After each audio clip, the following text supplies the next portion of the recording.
This is Gemara and Yevamos Daf Beis. Baruch Hashem, we have made it here. We have finished Mayid. We are embarking on entirely new Seder of Shas. Incredible for all those that have been along with the journey, those who are beginning.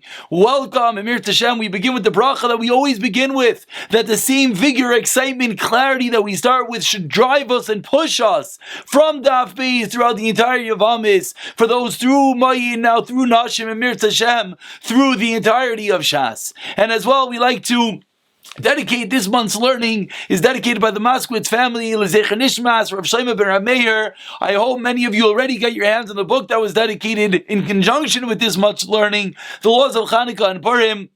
Baruch Hashem, right in time for Purim, and Amir Tashem, the learning the entire Chabura should bring Rav Shlomo Ben Rav Meir to higher and higher place in Gan Eden Shel Ma'ilo. And as you see in front of you, it's not the page of the Gemara, it's a little bit of a Hakdama. Or actually, we should begin at least by reading the first few words of the Mishnah, and then we're going to incorporate a bit of a Hakdama into today's shir, so that hopefully Yevamos is not as scary as everyone makes it out to be. Hopefully with the right tools, Baruch Hashem.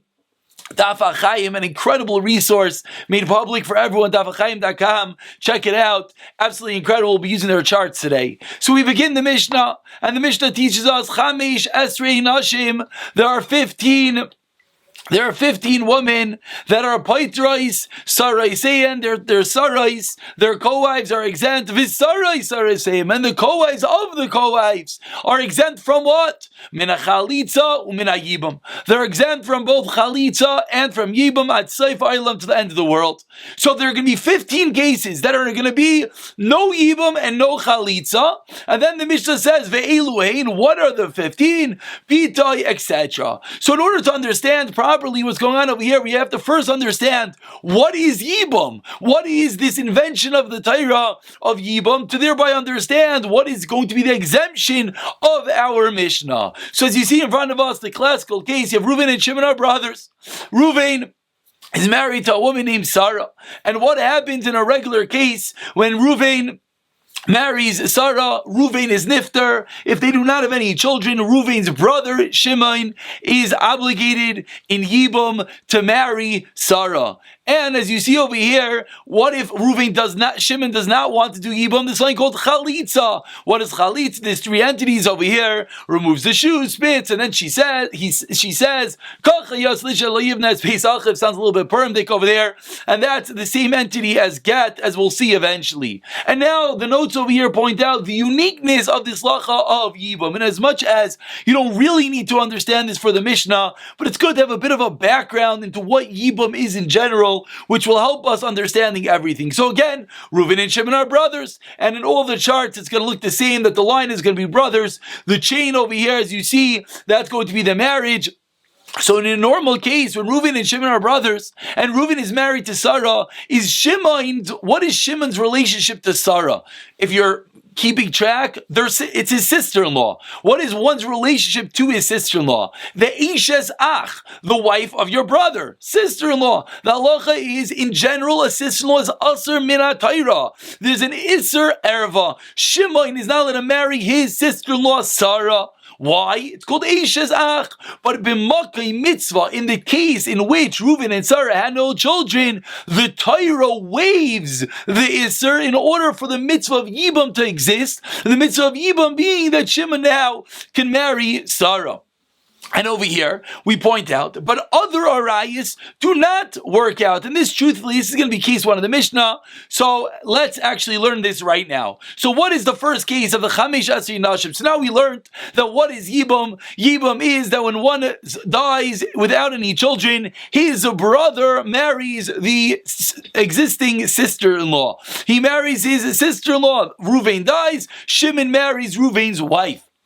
Shimon marries Reuven's wife, that is called Yibum. But there are 15 cases in which Yibum is not applicable. Case number one is Bitoi, is if the relationship between the Yavam, the surviving brother, and the wife is father to daughter. How does that happen? I'm going to point out that for some people, these pictures make it more complicated, and their brain works with words. So you can just think very simply, that if Reuven's daughter is the person that falls to Yibum, however it happens, one day Reuven's brother dies, all of a sudden Reuven gets a call, you got to do Yibum to your brother's wife. Wonderful, mitzvah of Yibum.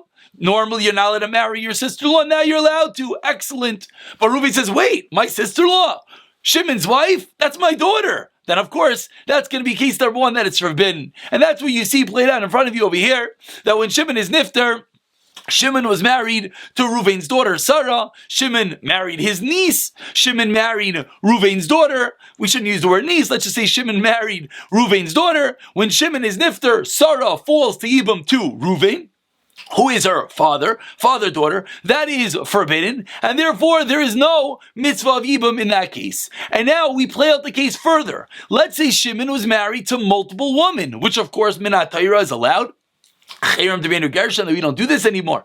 But let's say Shimon is married to multiple women. As you see in this case, Shimon is married to Sarah, Leah, and Rachel. So in this case over here, the exact same story happens. Reuven, when Shimon is nifter, Sarah falls to Yibum to Reuven. Reuven is Sarah's father, so Sarah is not allowed to marry Reuven because father-daughter, that's forbidden. Once Sarah is exempt from Yibum, all the other co-wives of Shimon, that's what a Sarah is a co-wife. All the other co-wives of Shimon are also forbidden. That's Leah and Rachel are also forbidden to Reuven because they are tzarais, they are co-wives of the erva of Sarah, who is the daughter of Reuven. And now we continue over here, and this looks a little bit complicated. It's really not. This is called tzarais Sarah. We began the Mishnah by saying there's something called a co-wife and a co-wife's co-wife. So let's go. All this does is it just breaks it down very, very simple, stupid. They used to say, kiss, keep it simple, stupid. Over here, that's all it does. Just breaks it down beautifully. Daf Yomi, absolutely incredible. You see again over here, Reuven, Shimon, and Levi now. So what's going on over here? Again, Shimon is married to Sarah, the exact same case. Shimon has another wife, Rivka. When Shimon dies, what's the halacha? As you see in the second line over here, when Shimon dies, his two wives, Sarah and Rivka, fall to Yibum to Reuven. Reuven is supposed to marry his existing sisters-in-law, because they did not have any children. The halacha is that since Sarah is not allowed to marry Reuven, why? Because Sarah is Reuven's daughter. Therefore, Rivka, the co-wife, is also not allowed to marry Reuven. So what happens in this case? Because there's a third brother, Levi.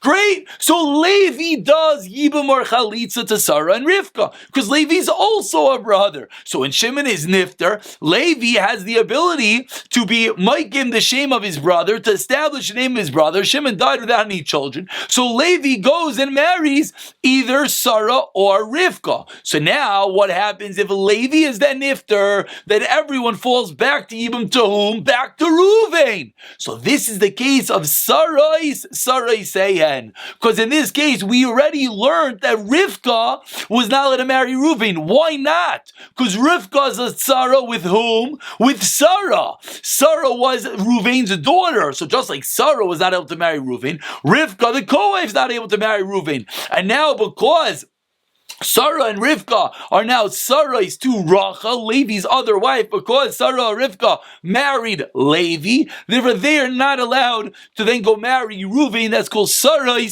Sehem. And now we're going to go into all the cases in the Mishnah. So case number one, we already learned was Bitai. Hopefully by now it's getting a little bit less scary. Now we learned this halacha called Yibum.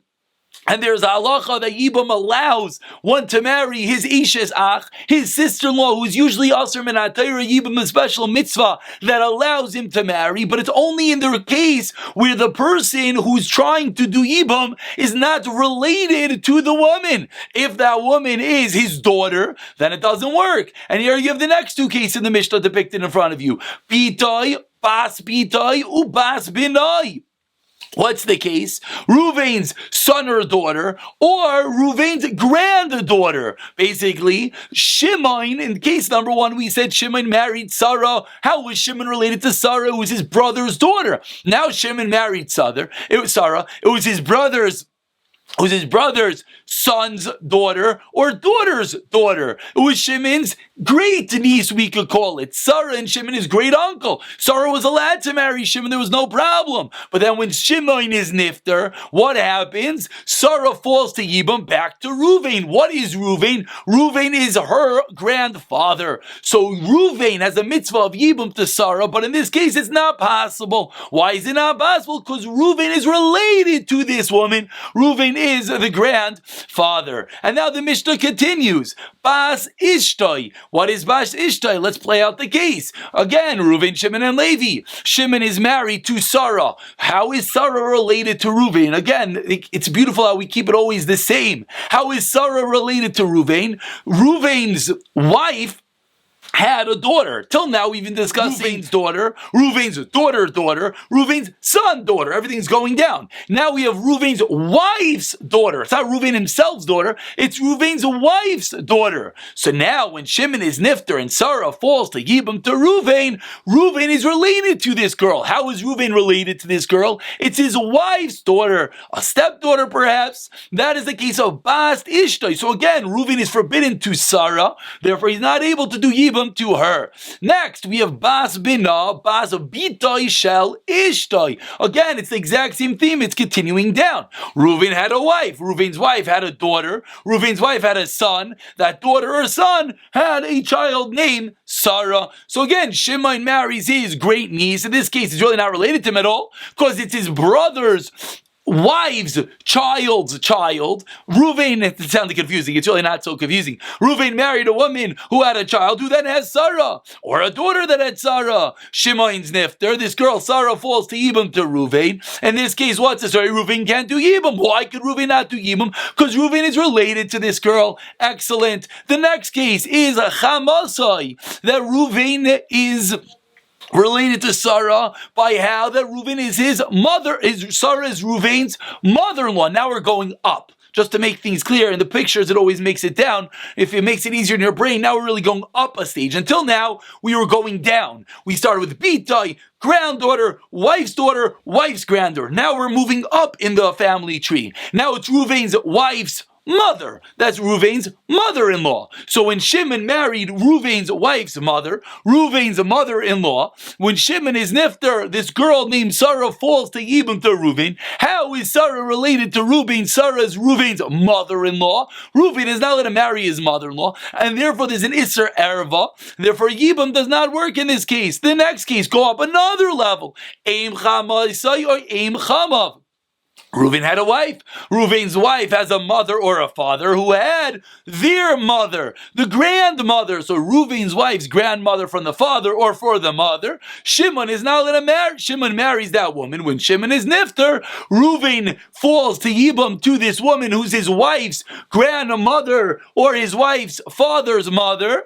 Therefore, Shimon is not allowed to marry that person. So that's the first 8 cases in the Mishnah. Baruch Hashem, we're ready 1 Amud into Yevamos. Let's read it again. Chamesh Esrei Nashim Baitrei Sareiseiim, the co-wives. The Sareiseiim and the co-wives of the co-wives. Min HaChalitza, Min HaYibum.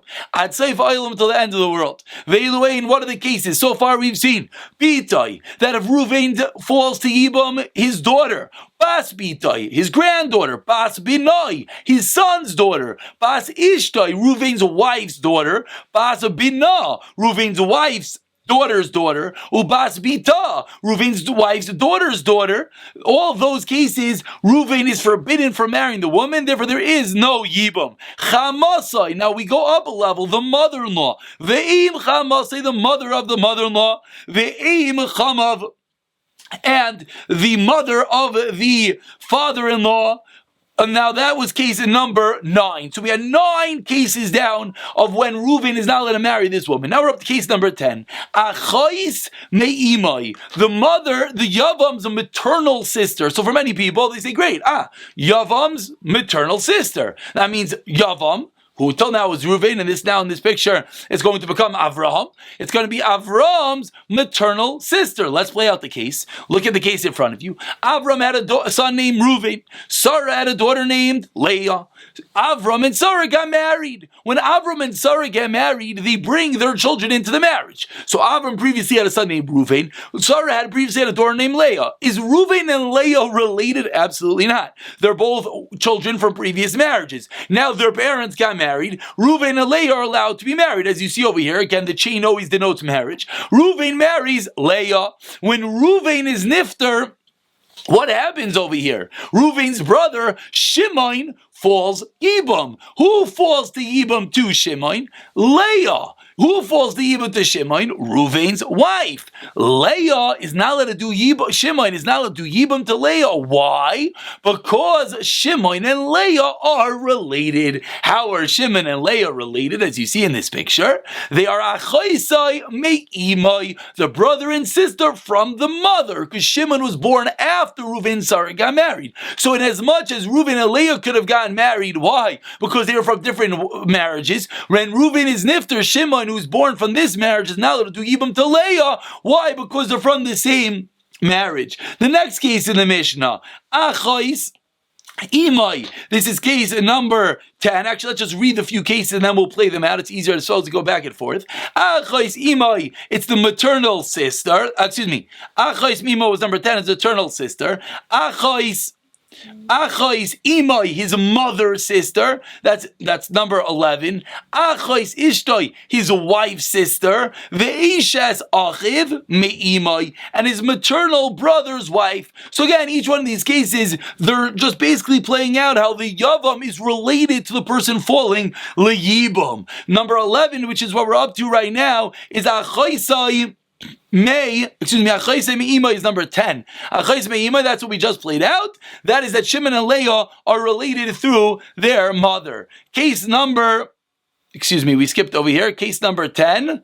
I don't know what happened to case number 11. Case number 11 was, there it is, there it is, maternal sister and mother's sister. They're both over here together. Ach me'av and achaisai me'imai. There it is. Now case number 12 is achais Ishtoi. Achais Ishtoi is his wife's sister. As you see over here, Reuven and Shimon are brothers, and brothers marry sisters. So that was allowed. Brothers are allowed to marry sister. But then, unfortunately, when one of the brothers is nifter, what happens? His wife is falling to Yibum to his brother, but that's not allowed because now Shimon has a woman falling to Yibum who is whom? His wife Leah's sister Rachel, and therefore that is forbidden. And case number 13 is Eishes Achiv Me'imai. Eishes Achiv Me'imai is a little bit complicated. Let's spell it out. Again, Avram had a child from a previous marriage named Reuven. Sarah had a previous child from a previous marriage named Levi. The Avram and Sarah got married. They had a child named Shimon. Leah is unrelated.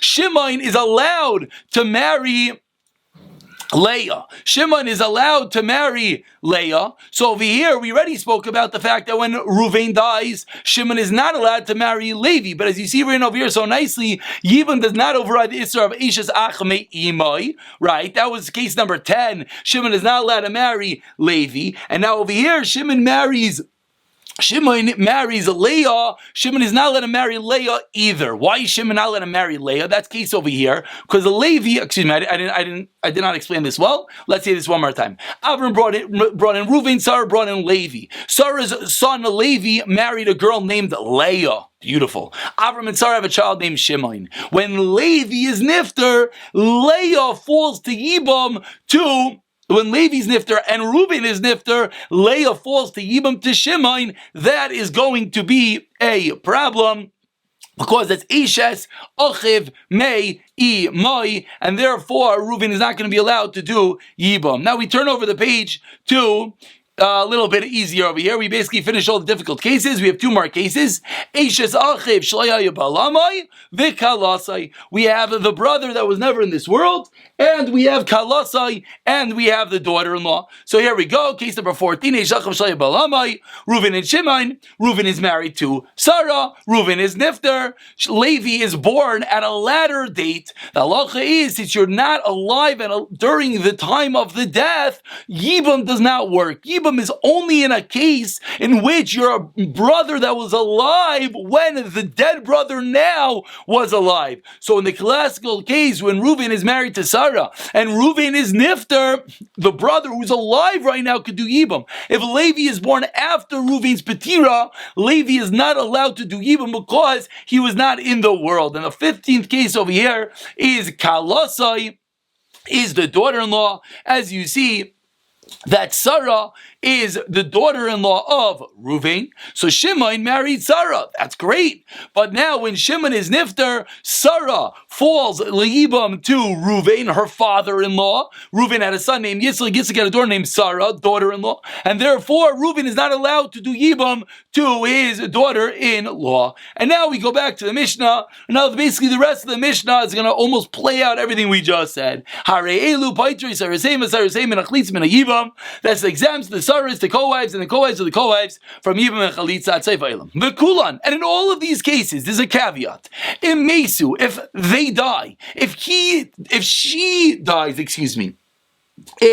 one more time, let's say this correctly. V'kulan, if Mesu, if the woman dies, oy mi'anu, or she does mi'an, oy nisgarshu, she gets divorced, or shenimsu island, she's found not to be able to have children, saroiseyam mutarois. And this is what's played out over here. Nope, it's not played out over here.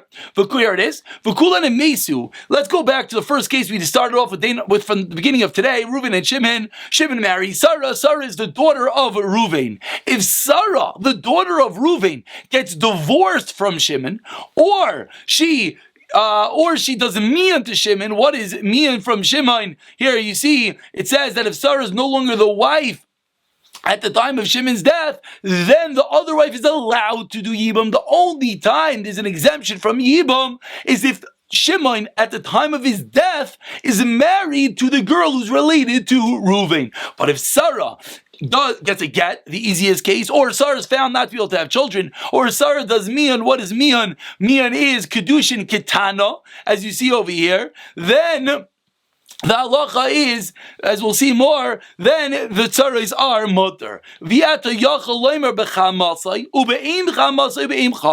you're not able to say what we just said by the cases that went upward, by the mother-in-law, the mother's mother-in-law, or the father's mother-in-law. You're not able to say what? Shimsu islandess or mianu. Why not? Because you can't be an islandess. An islandess by definition means you can't have children. If you are the mother-in-law, that means you had children. The mother-in-law's mother-in-law, and that means that you didn't have mian. Mian is in a case of kedushin of a katan. You couldn't have been a katan if you're the mother-in-law, and therefore says the Gemara, this last caveat does not exist in those cases. Now the Mishnah speaks out the rest of the cases. Ketzad paitzer sareseim. What is the case that the sareseim, the co-wives, are exempt?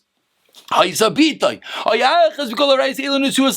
Mishnah plays out what we've been speaking about the entire day. If the daughter or any Araya is married to the brother, Shimon is married to Sarah, and Shimon has another wife who makes and Shimon dies, just like Reuven is not allowed to marry Sarah, because Sarah is Reuven's daughter, so to the other wives of Shimon is not allowed to marry Reuven. What happens? We already spoke this out.